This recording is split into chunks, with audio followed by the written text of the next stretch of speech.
This is Gene. Hey, Gene, this is Levi calling from Sticks and Stones in Brisbane, Australia. How you going? Hey, Levi. How are you, man? I'm doing good. How are you?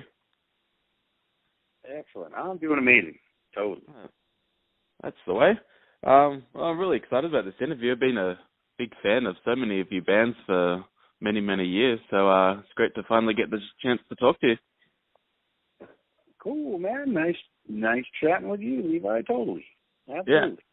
Well, firstly, I'd just like to ask you a few questions about, the Dark Angel tour that's happening next month. You're coming to Australia. It's been a while since you've toured here with Dark Angel. Are you excited about the tour? Yeah, it's been never that we've toured there. So oh, wow. That's pretty cool. Yeah, it's been it's been a dream for some time, and I fortunately have been able to go to Australia many times with a lot of my other bands, and this is our first time bringing Dark Angel down. So all the guys in the band are super excited, and it sounds by some of the responses we're getting, it sounds like a lot of the fans are super stoked as well. So it's going to be 4 great nights of metal throughout the eastern side of Australia. Sorry, Perth, but we're gonna get to play a lot of really cool shows, and a night of Dark Angel metal will probably involve a whole lot of thrashing and headbanging and sweating and getting in the pit.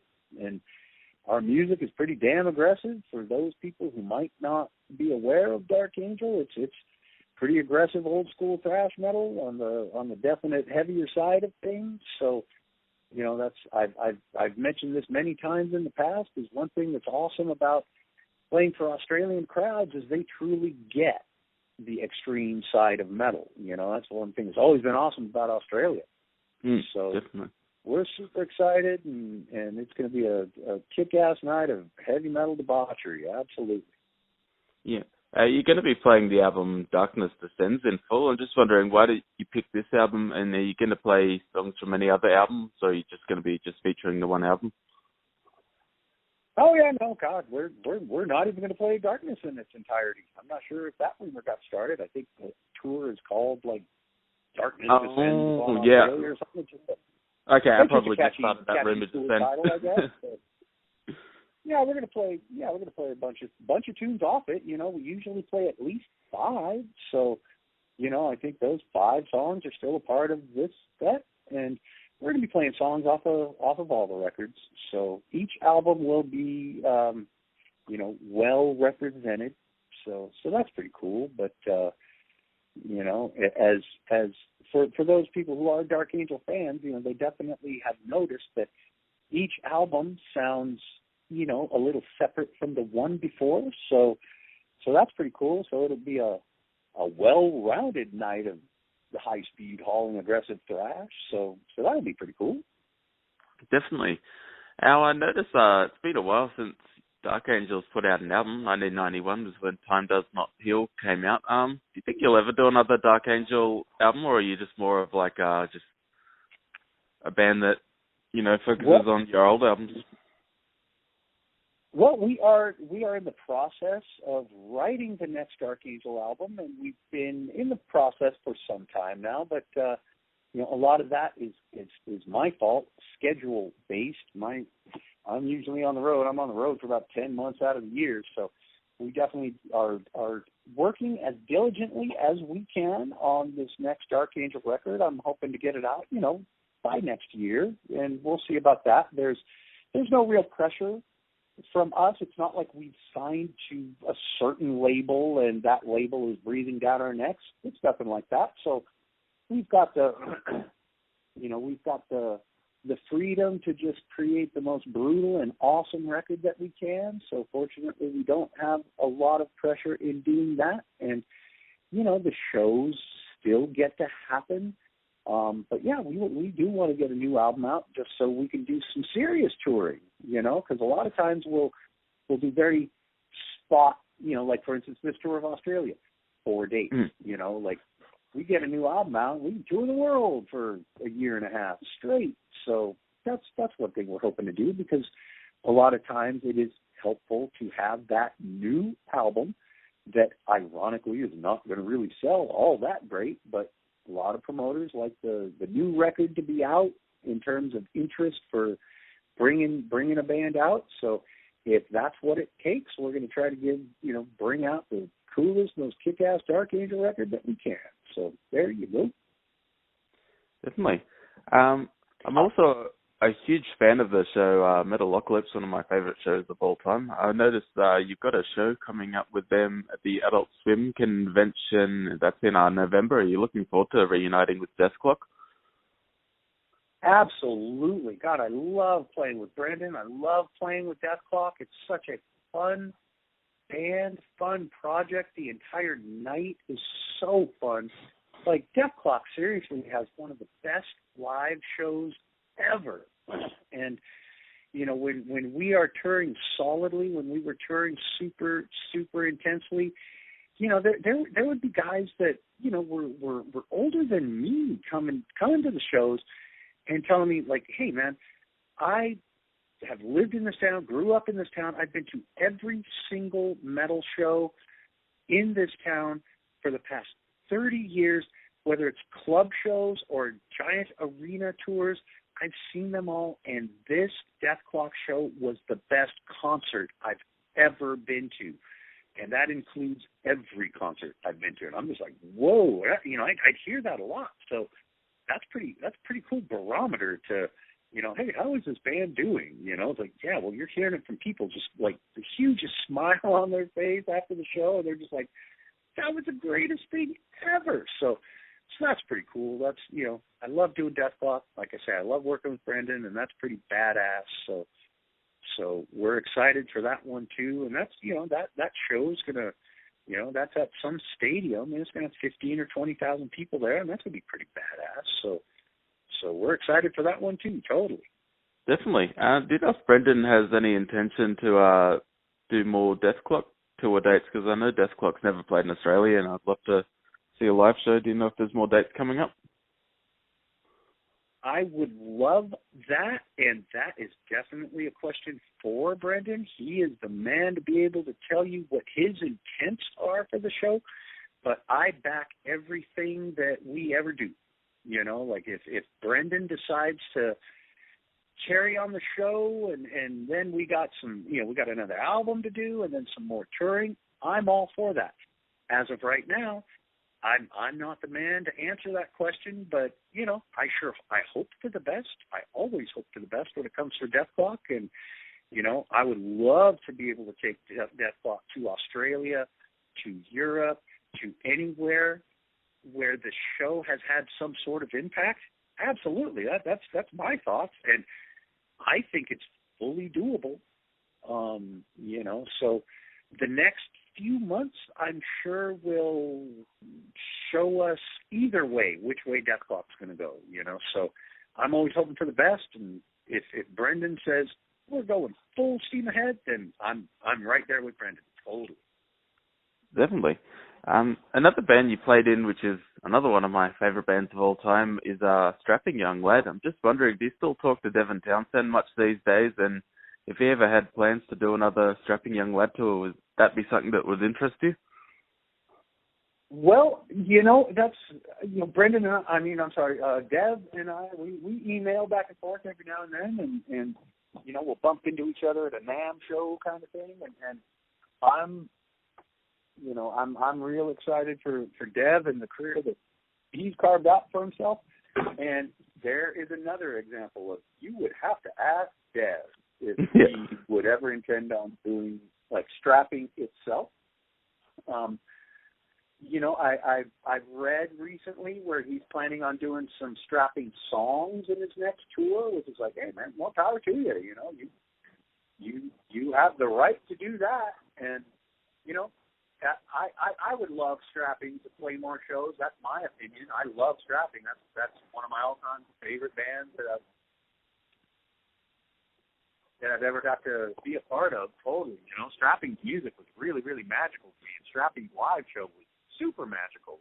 And God, I think we played Australia more than any other country ever. So that's pretty cool. Sorry about the helicopter here. I just stepped outside. Of course, there's noise going right over my place here, but that helicopter will take off in a minute.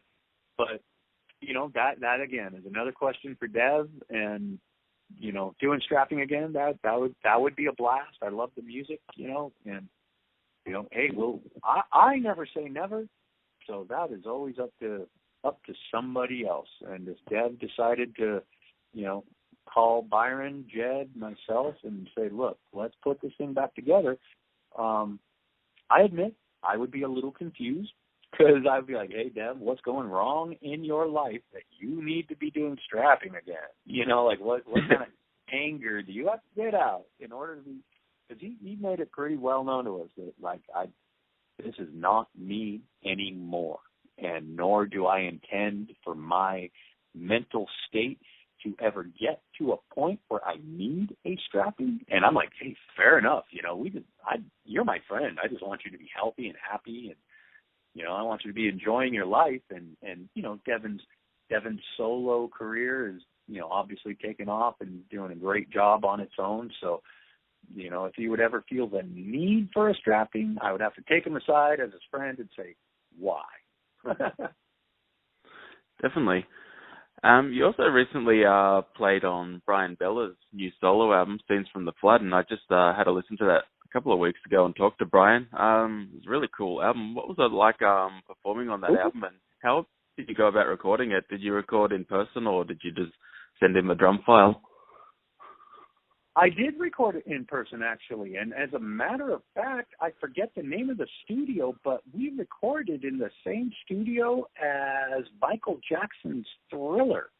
Ooh, that's awesome. It was, that was pretty cool. It was that, fucking quintuple platinum album sitting right outside the studio door, and so that, that was pretty inspirational. And, just a ton of bands. This is one of those big studios from the 80s, from the 90s, from the 70s that everybody recorded at. And it had undergone a million name changes since then, but it's just, it's the same studio, same gear. So that was pretty cool. And yeah, Brian had sent out a couple of demos. Like, Brian, he's a pretty amazing drum programmer. Like, he did an incredible job programming these tunes. And so he did such a good job of programming. I was like, man, I want to play what you programmed. Like, I'll play it note for note, man. He's like, okay, cool. That's cool. That's my vision for the song. And I wrote these songs with you in mind, knowing that you could do what I programmed. So if you want to take it straight across the board and just play what I programmed, and, I G-nize a couple of spots here and there, but for the most part, I'm doing essentially how Brian programmed it. I hope he puts out the demos someday to show, hey, this is Gene learning my programming. But yeah, we did it in person, and I did 2 songs. One was called The Storm, and that was also released as a video, a month or so ago. And another one was called Steiners in Ellipses. And that's a really, really aggressive song. Like that's the fastest song I've played on in some time. I got to throw down some serious thrash metal chops on that one, so that was really fun. And both songs are amazing. They're killer songs and really, really cool, interesting songs. And Brian did a great job. And it's always fun working with Brian. He's one of the best bassists on the planet. So that's pretty cool. I get to play with a killer bassist. Like Steve DiGiorgio. I get to play with Steve DiGiorgio every night. And Steve's one of my best friends for 30 years. And the fact he's one of the best bassists in metal ever, that's awesome too with Steve. So I get the best of both worlds in the rhythm section camp there. Definitely. I got to ask you, you're known as one of the fastest drummers out there. When you're playing a live concert, do you ever get exhausted? Because I just watch your feet go and I'm like, wow, that must really be tough. No, man, I love it. This is what I do. This is all I've ever done. This is the only thing I know. So I don't get exhausted, Like, I can play it, like, for instance, when it comes to, like, say, Death to All, which is myself and Steve DiGiorgio and Bobby Coble. That's our, tribute to Chuck Schuldiner. That's we have yet to come down to Australia, but we'd love to. We're hopefully working on some Australian plans for the future. Like, that's a 2-hour set every night, and chock full of the entire catalog. And as you know, a lot of the Death catalog had a whole lot of double bass in it. So I love that. I could do 2, 3, 4, 5 hours of double bass, no problem. That's what I do.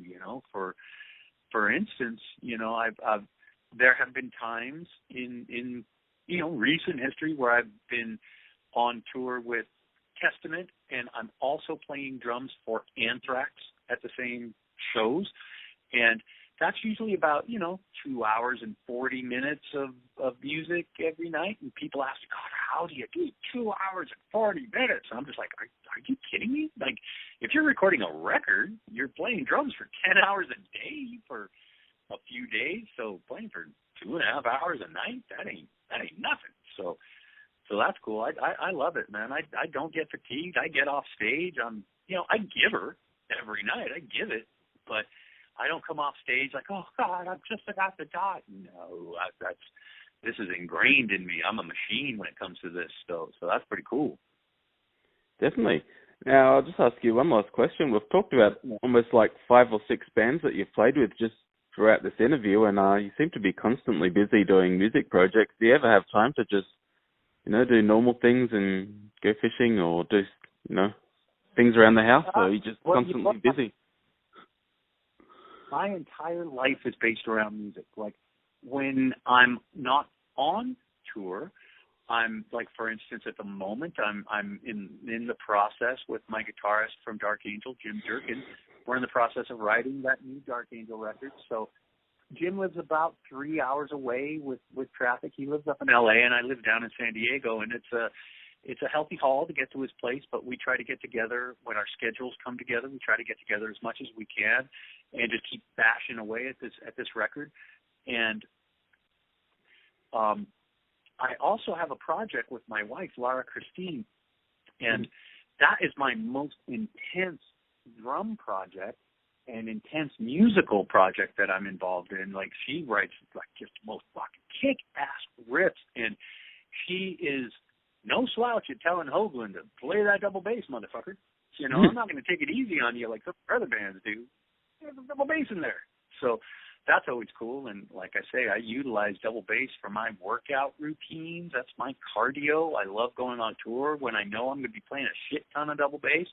That just helps me out, helps out my cardio, helps out my workout sessions. So, anything where I'm playing a shit ton of double bass, I'm all for it. Even though I've said it many times, I am the laziest drummer ever. But I still love playing double bass. Shit, I'll do it all the time. Totally.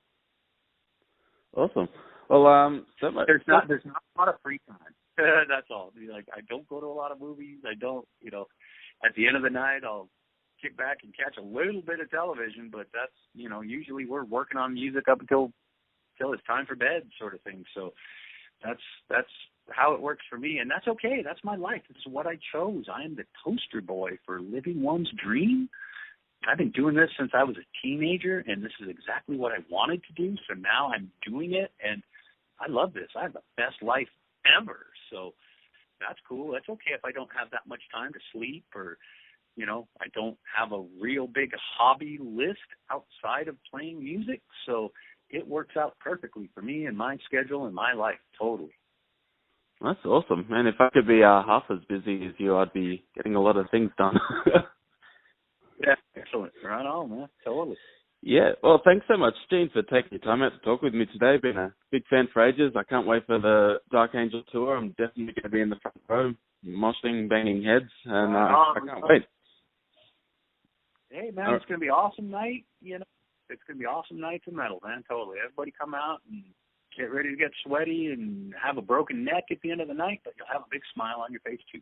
Absolutely. Awesome. Well, thanks very much, Gene. Have a good day. Right on, Levi. You too, man. Thank you. We'll see you. Bye.